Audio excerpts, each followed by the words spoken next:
Hey guys, this is Iola or Sam Iola here to do part two of the Sunday Million video series that I started before. I was very interested in some of the comments that I got back regarding the video. I'll address specific hands that people had questions about in the first video a little bit later, but I wanted to get the second video out first. But know that we can definitely talk about the hands that you have questions on. One of the things I noticed about making the videos is I was definitely a little bit surprised with some of my decision making at times. But I think that that really kind of shows the utility of these sort of videos where you go back through and look at hand histories. You know, you may see that your game has developed significantly in, a month or a few months in this case. And I think that's true for everyone. So, where we are in terms of the tournament at this point, I believe we're just in the money. We have about like 35 big no, sorry.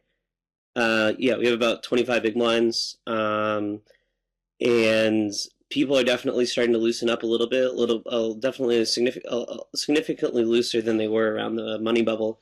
Now that the bubble's burst, there's a slew of players that get lost before the stacks start accumulating to a reasonable point where there can be some post-flop play. So this part of the video will probably be a little bit slow, and just in terms of we're approaching each individual hand in terms of shoving or folding. We're not really thinking about opening and folding all that much, even though there is room to maneuver a little bit since we have like 25 big blinds as opposed to 15 or 20. So let's run it.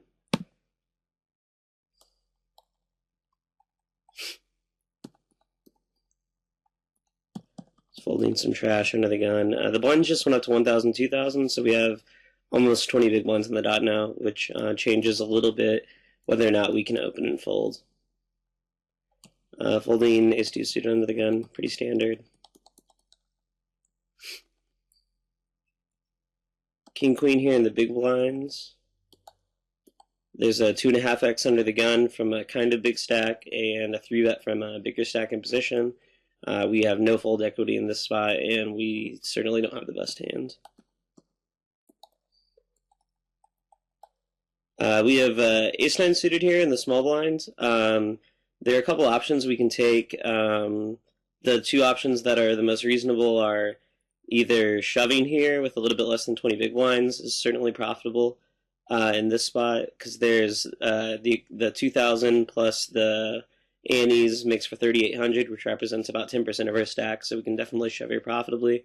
However, our ace-9 suited blind versus blind, we definitely want to induce a spaz from the big blind, or oftentimes they'll have hands like queen-jack or king-queen where they'll just put you in and you run it for 40 BBs.